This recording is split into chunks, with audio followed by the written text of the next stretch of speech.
How can I become happier? I mean, don't we all want that? What is the difference between happiness and joy? Should we want both or one more than the other? And what does it look like for me and my community to thrive? Friends, this is what we are chasing today. First, I want to take a few minutes to share reflections from the most recent World Happiness Report. In the West, the received wisdom has always been that the young are the happiest and that happiness declines until middle age, followed by a substantial recovery in older age. But since 2006, happiness among the young, which is defined in this report as aged 15 to 24, has fallen sharply in North America to a point where the young are less happy than the old. Youth happiness has also fallen, but less sharply in Western Europe. By contrast, happiness at every stage of life has risen sharply in Central Europe and Eastern Europe. And in the former Soviet Union and East Asia, there have been large increases in happiness at every age, while in South Asia and the Middle East and North Africa, happiness has fallen at every age. Since 2006, the inequality of happiness has increased in every region except Europe, which is another worrying trend. Now, the top 10 countries have remained much the same since before COVID. Finland is still top, with Denmark now very close, and all five Nordic countries are actually in the top 10. The United States and Germany, though, have fallen sharply to numbers 23 and 24 in the rankings. Reported happiness is related to how people think things are going with their family, their children, their health, and to an extent, particularly for younger people, with their jobs and careers and with like the nature of the world around them. Think about climate, employment opportunities, the sort of future that they can imagine. When it comes to studying general happiness, there are multiple aspects of life that seem to impact happiness, and none of them are going to surprise you. Family life, housing, health, job, education, which really helps with the kind of job that you can get, community, especially here in the United States, community as a place to live, how safe and clean it is, how many green spaces and trees that you have access to or that there are around you, the amount of leisure time you have, and things that you can buy and do. Now, here's the thing. Authors and philosophers throughout history have explored the concept of happiness from various perspectives. And I'd like to highlight some notable quotes from these authors and philosophers about happiness. And I'd love for you, as you're listening, to think about who do I agree with and why, and who do I disagree with and why. Aristotle, for example, thought happiness depends upon ourselves. He emphasized the importance of personal responsibility and self determination in achieving happiness, which, just to throw this out there, I mean, you might really agree with them, but it might be easier to sort of self determine your own happiness when you live in a really safe place where there's no war happening, where you have a job that you like, and you have a nice house with AC, things like that. It's just interesting to think about like how much can we really determine our own happiness if the circumstances of our lives are out of whack, really difficult. I don't know. But Helen Keller, had a really difficult life that, I mean, from the outside looking in, we could say Helen Keller, had to overcome a lot in her life. And she said that happiness cannot come from without, it must come from within. So, despite facing significant challenges, she emphasized the importance of inner contentment, similar to Aristotle, and self discovery and finding happiness. That second part is related to Aristotle. Seneca said true happiness is to enjoy the present without anxious dependence upon the future. Now, he was a Stoic philosopher, so he emphasized the importance of living in the present moment and accepting what cannot be controlled. Confucius, he says, this is his quote, the more man meditates upon good thoughts, the better will be his world and the world at large. So Confucius emphasized the role of virtuous behavior and ethical conduct in cultivating happiness. The writer Ralph Waldo Emerson said happiness is a perfume you cannot pour on others without getting some yourself. So he emphasized the interconnectedness of happiness and its capacity to be shared with others. Voltaire, the writer, says, I have chosen to be happy because it is good for my health. Voltaire highlighted the connection between happiness and well being, advocating for a positive mindset.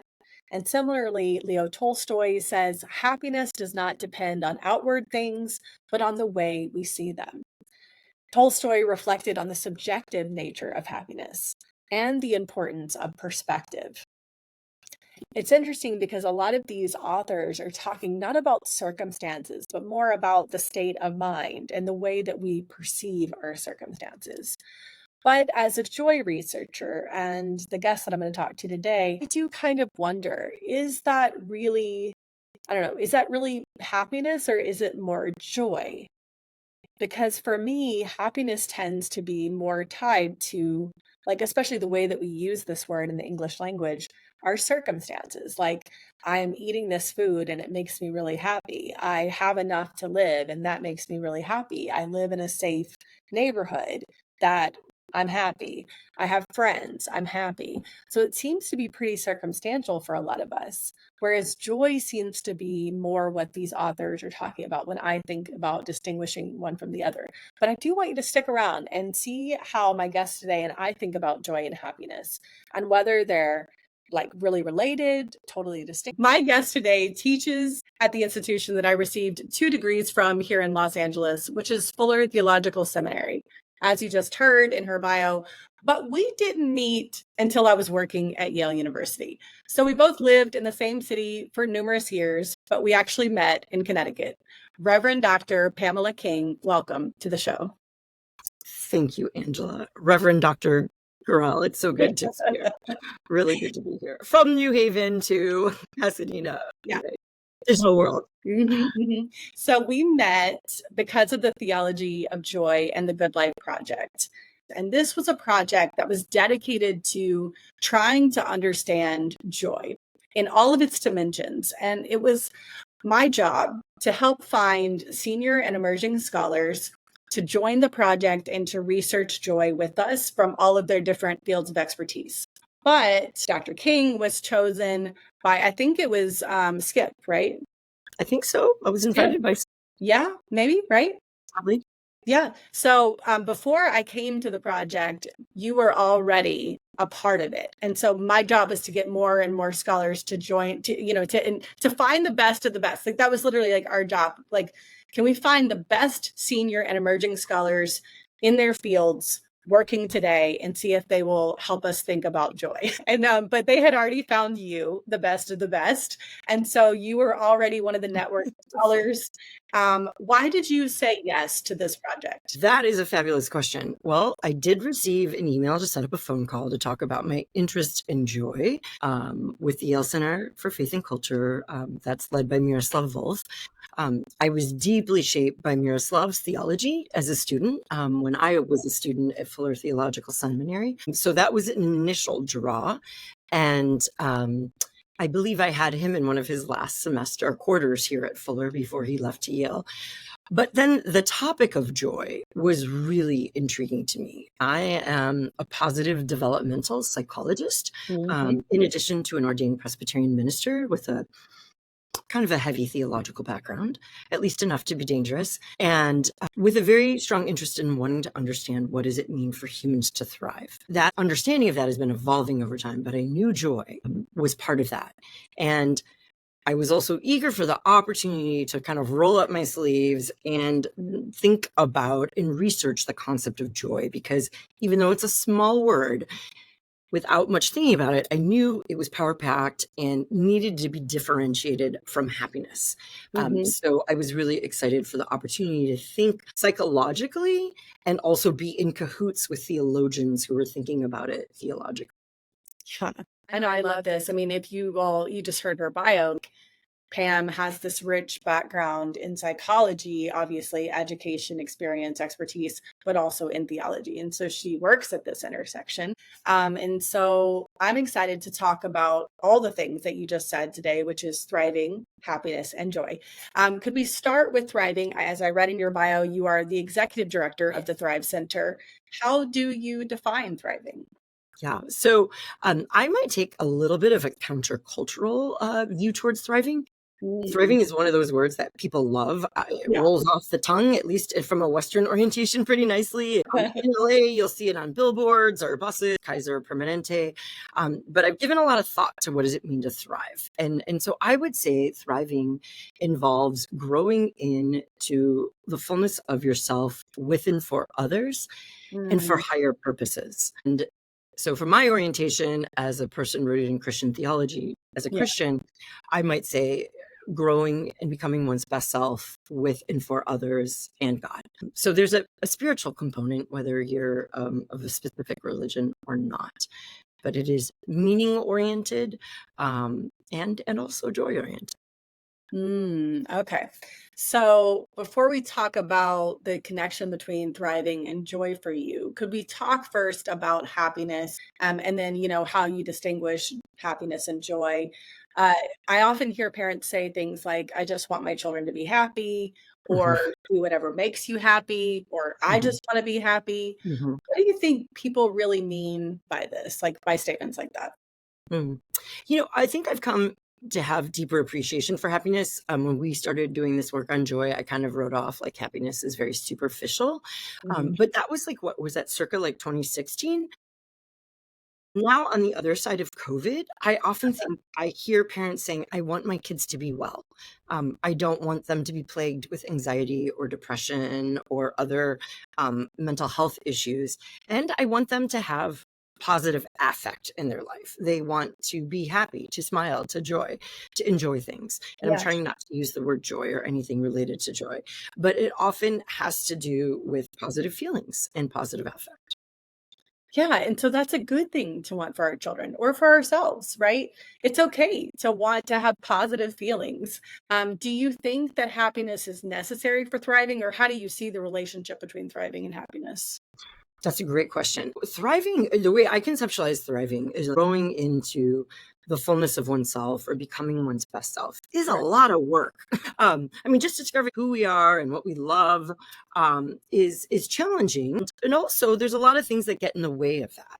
So, how do you come up with a life or a lifestyle that enables you to have enough satisfaction and happiness in some seasons, but also sustains you through difficulties or struggles or losses? So where happiness is important to me, or just we'll say positive affect, is that our brains do great things when we feel delight or pleasure. Barbara Fredrickson at UNC has this beautiful theory of, like, she calls it the broaden and build theory. And when we feel positive emotions, our brains like relax and they become more open. So we can actually be more innovative, more creative. Our guard is down. We can take other people's perspectives more often. Our brain can grow more effectively, especially if we're at one of those developmentally sensitive moments like younger years or adolescence. So positive feelings are really essential. They become like fuel at times to help us grow, but we don't have to feel them all the time. But it should be part of the journey. Oh, wow. Okay, this is so helpful. And I think listeners, automatically can probably be thinking, something like this as well is like, okay, it makes sense that I can be more innovative and creative when I have positive affect or Mhm, positive emotions. mhm, I'm feeling good things mhm. because we Yeah. really know it in the opposite. When I feel down, Mhm, when I feel despair, mhm, grief, stress, mhm, it's overwhelmed. Nearly impossible to feel creative mhm. and innovative, right? To feel open, to feel, right? We feel closed Mhm. down when we Exactly. feel these heavy, difficult emotions. Yes. And when we feel the positive ones, we feel lighter. We feel, I mean, literally, I think even our bodies, our posture change. Posture opens up. Yeah. Yeah. Yeah. So that's really, really helpful. That makes sense. Yeah. And I'll make 2 comments on that. What if I'm not happy? Or, like, what if I struggle with depression and I don't naturally feel a Right. lot of positive feelings? Like, that could feel like a negative cascade of, like, "Oh, no, depression begets more depression. I'm not getting those interludes or those hits of dopamine, of positive feelings." That can be troubling for people and put pressure on people, which is the wrong effect that anybody wants to have.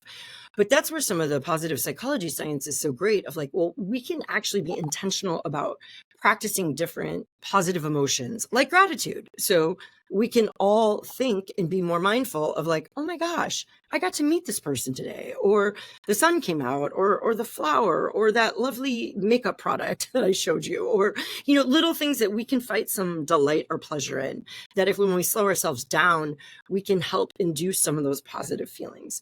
And gratitude is awesome because we not only think of like the gift, but if we're really mindful, we can think of the giver and that sense of connection to another person that's made that gift possible, or in a transcendent sense, like for a beautiful day, like whoever you conceive as the creator of Yeah. the beautiful day. Those are like two positive hits of dopamine: recognizing the gift, recognizing the giver. Could you just define positive psychology for people that may be like, oh, wait, Pam, what are you talking about? Um, Positive psychology is a subfield within the large, very diverse discipline of psychology that looks at positive aspects of life and how people can grow and live a fulfilled, meaningful life.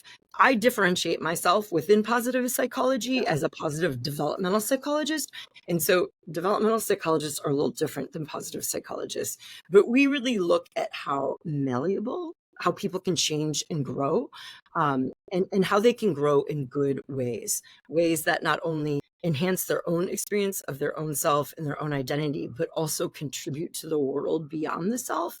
And that's a really important distinction between like positive psychology and the more developmental.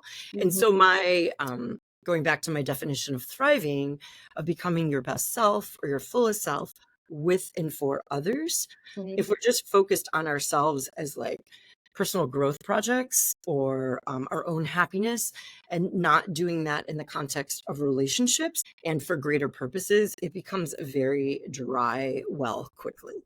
We absolutely have to do that engaged with and for others. So, Right. So, how do you define joy? How do you think about joy as distinct from happiness? yeah. Well, and I can get a little technical because No. I'm an academic, but I distinguish the two, not far from Miroslav in terms of like pleasure with meaning or positive emotions with meaning. But I, as a psychologist, like to think about joy. I actually like to think about joy as a virtue. And we can unpack that in a moment. But for me, joy are the thoughts, the feelings, and the actions that are associated with those things that matter most, or some people might say the deepest loves of our life. So as a Mm. psychologist, we often understand that people like have beliefs, cognitions, and thoughts. So if we know what matters most to us, we can actually pursue joy. And I can offer a framework around mattering. We also need the feelings of joy, not just to know all will be well and have confidence in that, but we need actual feelings of delight and arousal and elevation, those positive feelings, because that is like fuel for our brain. Whereas like when we know what matters, that's maybe not the fuel, but that becomes the compass or the guidance system. So joy can be so powerful in that it can motivate us to move. But when we know what brings us joy and we know what matters, that actually guides and directs our behaviors, which is the third aspect of joy.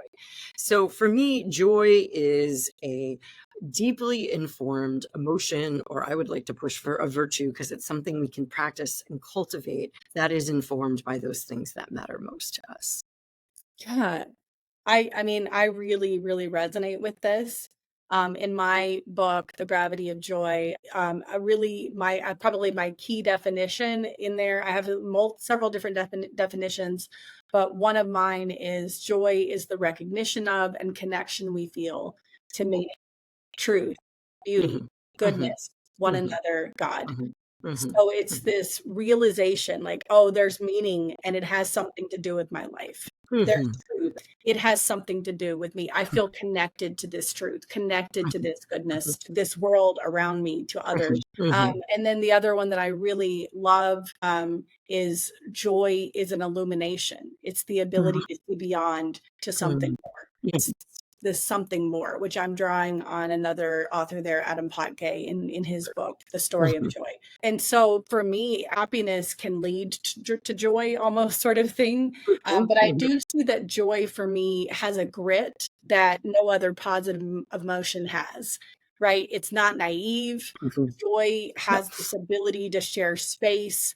with sorrow and suffering because it's about meaning. Yeah.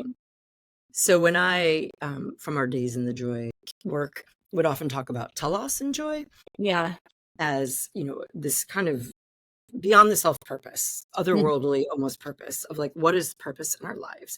And I think that's best understood theologically, psychologically as who we are uniquely as persons. Mhm. And I think that's, so when you talk about joy being connected to others, it also involves being deeply connected to ourselves because we Yeah. need to know who we are and we need to feel it resonate or detonate within us. And so often we numb out that, we're almost immune to joy. We don't even feel it because we've got so much stuff we're processing or we're just moving on to the next thing. But like our proclivities, like our greatest gifts, our greatest delights, I think are places where we feel joy.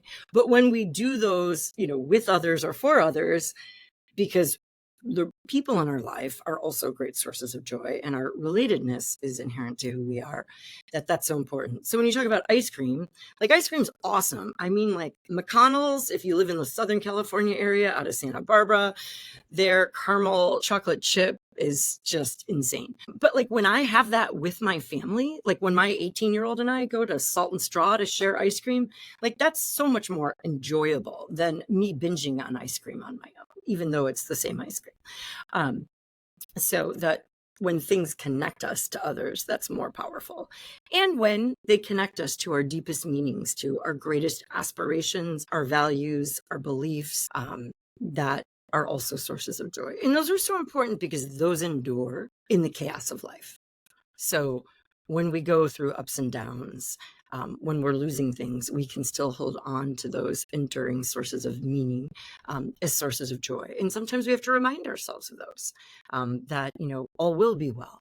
Or in my worldview, that God is with me, despite the fact that tragedies are happening around me or people are suffering. God is with them, and that those can be important sources of joy. Yeah, you talk a lot about both spirituality and relationships on your podcast with and for. You think about this all the time in your research. You've written about it in the reciprocating self. If someone's sitting, here listening to this conversation today and they're saying, okay, I want to live more open to joy. Mm-hmm. I want to experience more positive emotions in my life. Where do I start?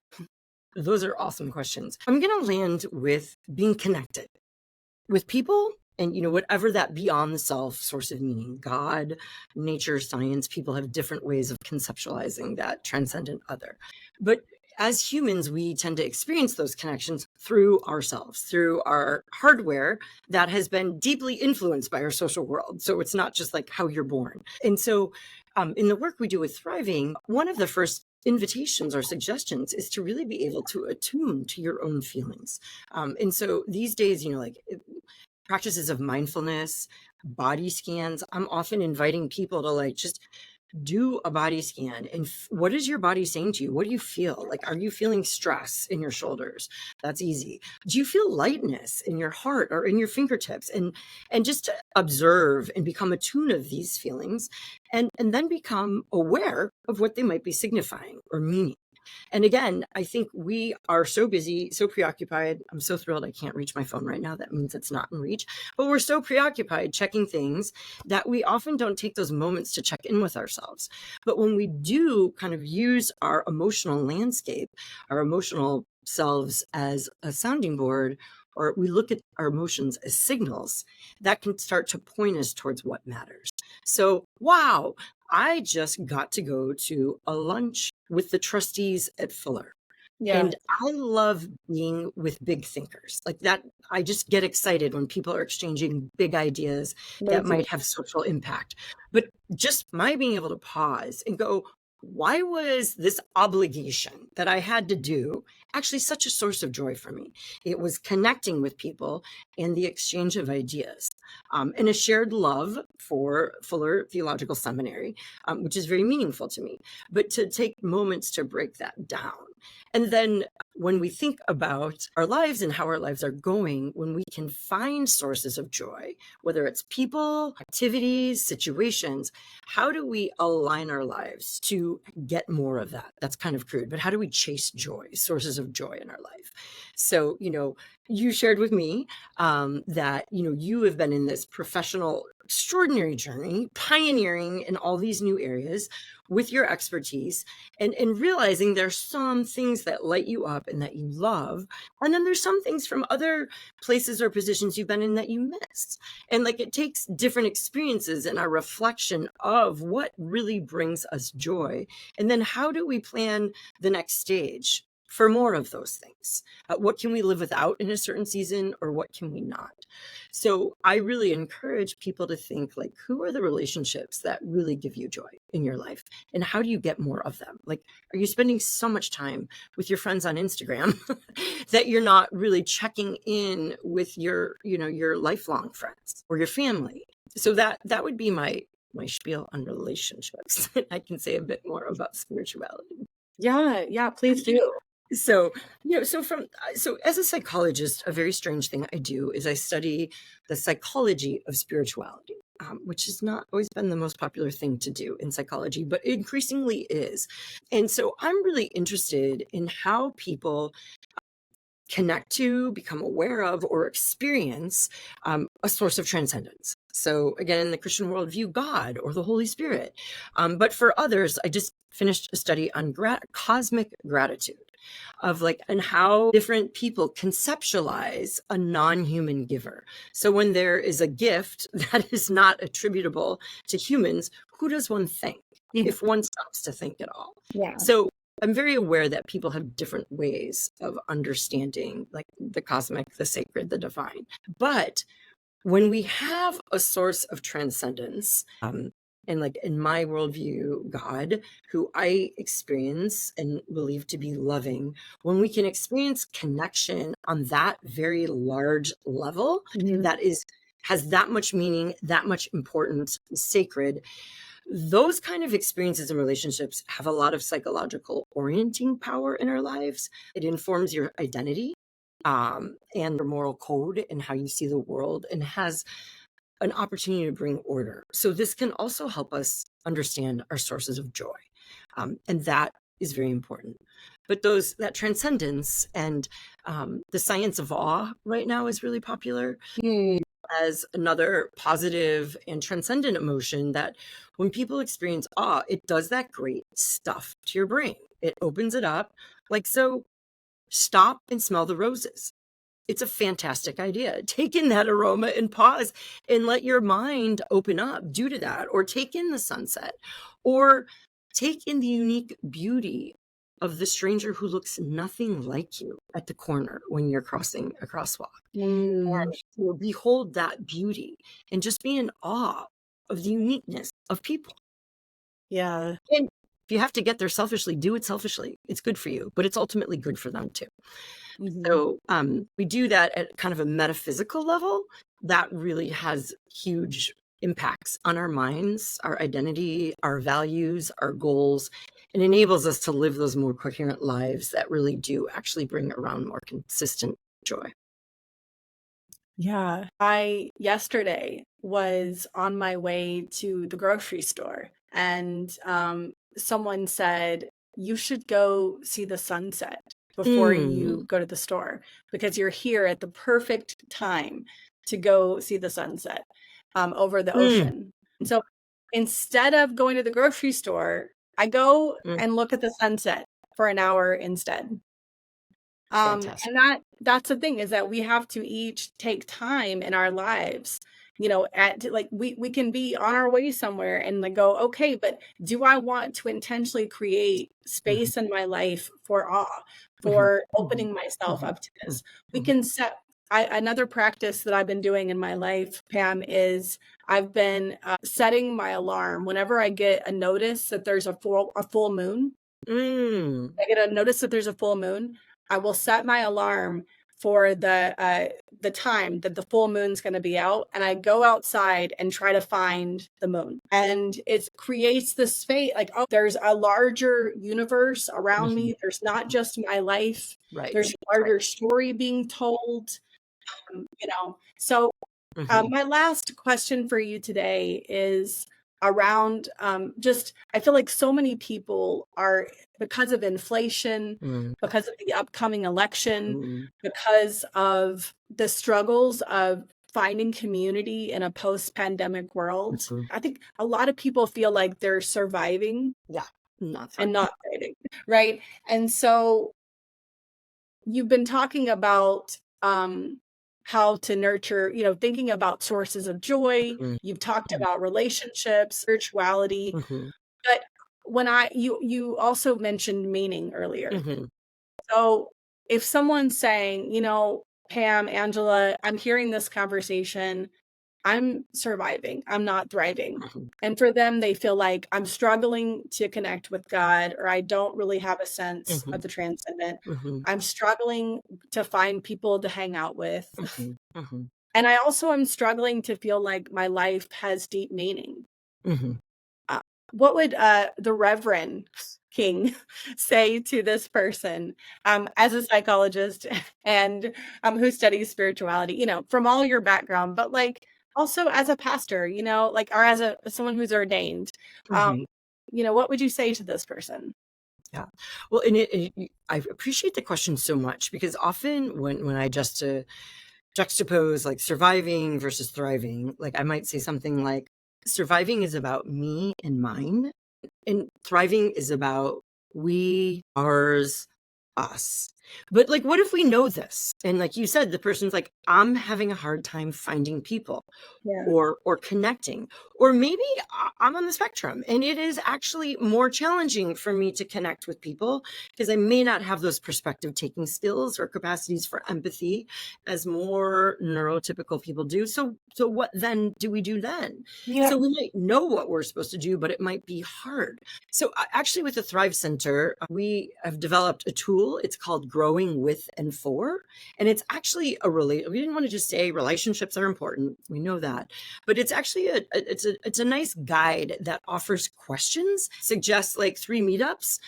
We prefer in person, but if you got to do it by Zoom or phone, fine. That just guides you through some significant questions that are very meaning oriented. And this is so well suited for people who've maybe been out of touch. Like, so a relationship that kind of got off rhythm in COVID, or it could be an adulting child is no longer like the teenager they were, and you're wanting to know them at a more adult level. It could offer some questions, or, questions that are relevant across generation. But I think having purposeful conversations is really helpful. And we know that just spending time is so important, and actually communicating, not just texting people. And so there's some really like practical strategic things we can do about making an effort to connect in meaningful ways with people. I also think, like, if we're dealing with more extreme situations, that people can look for communities of people. I was just talking with a friend and who's parenting a teenager on the spectrum, and the challenges of that. And sometimes that means finding communities that are going to be attentive to those issues, or mentors that will be attentive and enable, in this case, the young person to feel seen and known and loved. There's communities, organizations that can help with that. But it's really essential for us to find the people that we fit with. And it's not easy work. Relationships, we all know relationships are not easy, but we need people who get us, who really see us, and people who got our backs, and people that we can do that for as well. So I think it's very often in working in the context of like with young people, I think it's so important for all of us to have a place where our gifts are received. So, you offered the world, Angela, a beautiful story in the gravity of joy. Your story's not easy. It's not easy to tell, but it was received. And I loved it. But like, it's so painful when we have a story and it's not received by others, right? Or gifts that aren't like, oh, it's not good enough for my church or my youth group or my school. Like, I was not the first person picked on dodgeball. All right. And that sucked as a fifth grader. It really did. I've done therapy. I've come over it. But, but we like to be received, to have our strengths recognized. So, like, encouraging people to go find a place where you can give, where you can serve. Go put yourself out there. Go find a homeless shelter. Go volunteer with pets. Go show up and find a place that you can be received and that you can receive from others. Those are some things on the relational level. Yes, I love this. When you just Google in your city, when you just search volunteer opportunities with people Right. experiencing homelessness, with pets, with cats, with dogs, Like uh, what you love. Again, go back to your joys. What are your good. joys? People or like I was at the Alcott Center this last Saturday night for an event that was raising money for them. And I met volunteers. There was one, she's a graphic designer and she does Mm, art therapy with people who wow. have no income or low income that are experiencing mental health difficulties. That is a point of connection. It brings meaning to her life every week, I imagine. So you asked, like, if people are feeling like in the doldrums of Yeah. faith or spirituality, they're looking for meaning, like who is God, or what existential end is up. That's a hard place to be. And I think, in this world, in this very pluralistic world where there's so many options of where we find meaning, Yeah. but we're not always encouraged to seek meaning. And it's really important to do that. And part of the work that I've been doing at the Thrive Center has been to identify actually different ways people need to pursue what I would call healthy spirituality. So some of us grew up in traditions that were very like rule and obedience oriented. And that was like a measure of faith, of like how well you measured the rules, how many times you showed up, how many verses you memorized. And so I've been really drawing on psychology and have proposed this spiritual health framework it's like a lens through which you can view the world, but it's got 6 facets. And the first is transcendence. So and this is trying to appeal to different types of persons.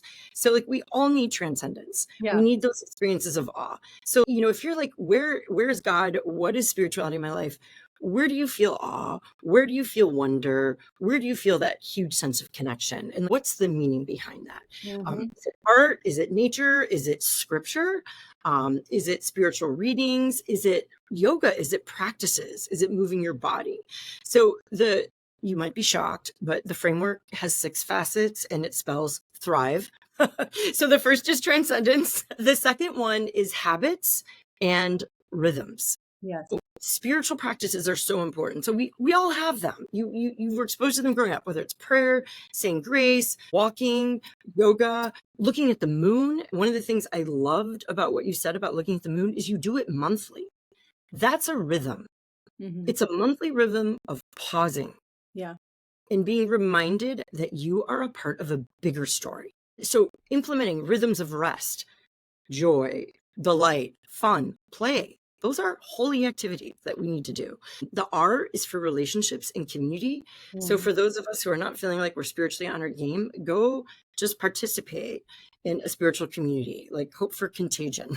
um, and then I is for identity and narrative. And just I challenge you to like think about who are you from a metaphysical or sacred perspective.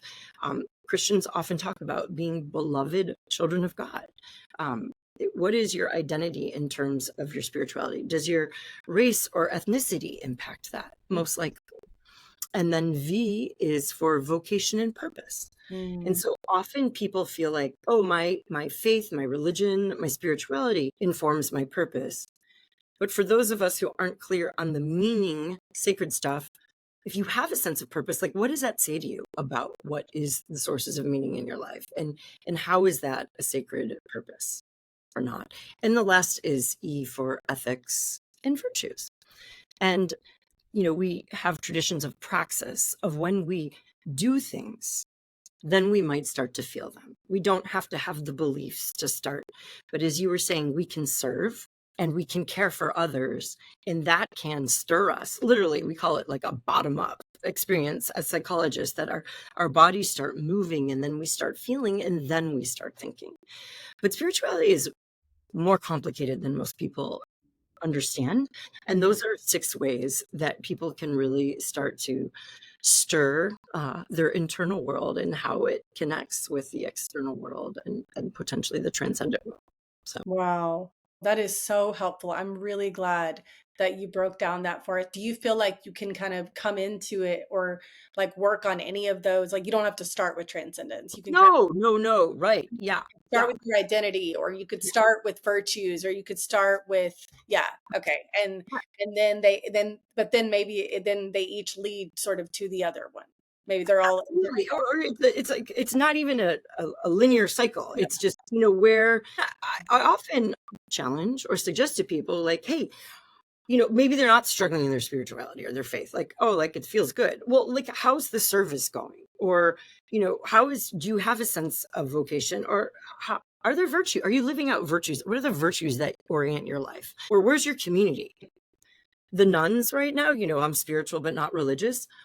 Well, that's great that you have transcendence and meaning, but like, where's the community that supports that? Like, we are humans, we need community to support us in these most important things in our life. So I think it's a helpful rubric to really understand how we can experience spirituality in its fullest. Um, Absolutely. Yeah, because you can, like you said, you can be leaning in toward one, but feeling like I want to have a deeper sense of spirituality and meaning in my life. How can I do that? Well, I need to lean into these other aspects. I'm only really cultivating one. right. When Pam just said nuns a moment ago, she meant NONES, people who, not the nuns in NUNS, nuns in the sense of the Pew Research Center and others that have said these are people who do not have a religious tradition that they would claim for themselves. Um, and yet you're saying, but we all are spiritual. And if you haven't thought more deeply about that, or if you're wondering more about that, I loved the conversation you had with Dr. Lisa Miller in the Mm. first episode of With and For. I commend that to you, that episode, if you want to think more about, am I a spiritual person, even if I don't realize it? Mhm. Because I think by the end of that episode, you'll be convinced by these two that you are. I think that makes us human. Yes, I do too. But you've given us so many different ways today to think about how to nurture thriving in ourselves and in our communities. I thank you so much. I'm going to put in the show notes today how to get in touch with Dr. King. If you want to take courses at Fuller Theological Seminary, there's going to be notes about that. You can listen to her podcast With and For. You can read her book, The Reciprocating Self, and go to the website of the Thrive Center to get lots of amazing resources. Thank you so much, Reverend Dr. Pamela King, for being with me. You're welcome. You're so welcome.